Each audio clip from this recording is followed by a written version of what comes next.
Retombée du sommet sur l'accélération de l'adaptation en Afrique à la COP26 à Glasgow, en Écosse.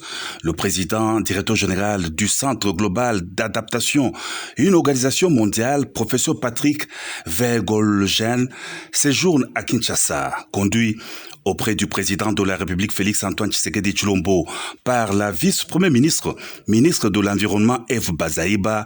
Il a annoncé l'application prochaine du programme d'adaptation qui devra mobiliser 25 milliards de dollars américains en 5 ans en faveur de l'Afrique, le continent qui n'a pas occasionné le changement climatique, mais qui souffre d'une situation causée par une autre partie de la planète. Pour la République démocratique du Congo, pays solution, le PDG du Centre mondial d'adaptation a indiqué qu'un programme national, le tout premier du genre, sera signé avec son institution. This is my first visit, international visit, right after Glasgow. Cette visite, c'est la toute première que j'effectue juste après avoir terminé la session de Glasgow. Nous nous sommes mis d'accord sur un programme national et qui se basera sur la collaboration entre le GCA et la République démocratique du Congo. Et c'est un programme unique et c'est le tout premier que nous allons signer avec un gouvernement d'un pays. Pourquoi est-ce que nous avons fait ça? Eh bien, c'est parce que la République démocratique du Congo est un pays solution.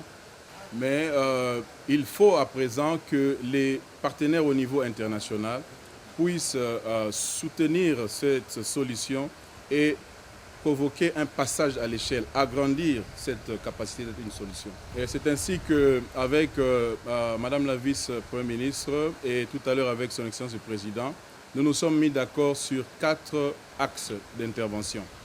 Le premier axe d'intervention concernera la transformation de l'agriculture avec l'objectif que l'agriculture fasse moins de pression sur les forêts.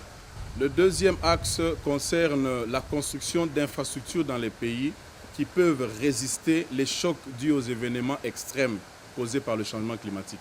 Le troisième axe d'intervention concerne la problématique de l'emploi des jeunes, à savoir trouver des mécanismes, mettre en place des mécanismes qui permettra à ce que les jeunes trouvent des emplois basés sur la nature et qui payent mieux, qui assurent mieux leur avenir. De manière tout à fait logique, le quatrième axe d'intervention concerne les finances climatiques. C'est d'une extrême importance qu'aujourd'hui, la finance climat qu'il y a au niveau international puisse couler à flot en République démocratique du Congo.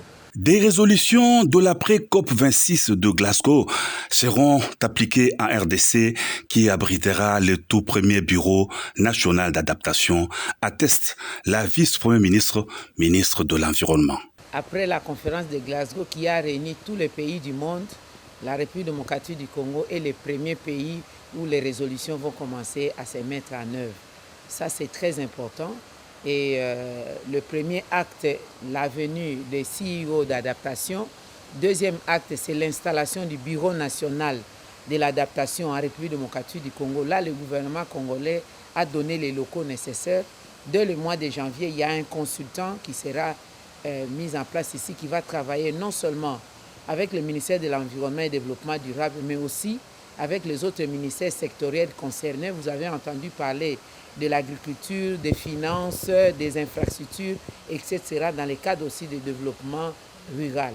Donc voilà ce que je peux vous dire, que désormais, la RDC va commencer à capter les crédits carbone qu'ils n'avaient pas captés avant, parce qu'avec GCA, nous allons avoir les données techniques nécessaires et aussi la possibilité de mettre en place les cadres légaux et aussi l'institution qui est l'autorité de régulation du marché des crédits carbone qui va désormais fonctionner en République démocratique du Congo pour canaliser tout ce qu'il y a comme besoin de ces marchés, mettre le carbone congolais dans un registre au niveau international, avoir aussi à certifier le carbone congolais, évidemment accéder à la bourse, au marché international concernant le carbone, et pourquoi pas nous amener à rehausser aussi, à revoir à la hausse le prix de la tonne de carbone qui est vendue en Afrique entre 4 et 5 dollars américains, alors qu'à l'étranger, au pays du Nord, c'est entre 69 et 100 dollars américains.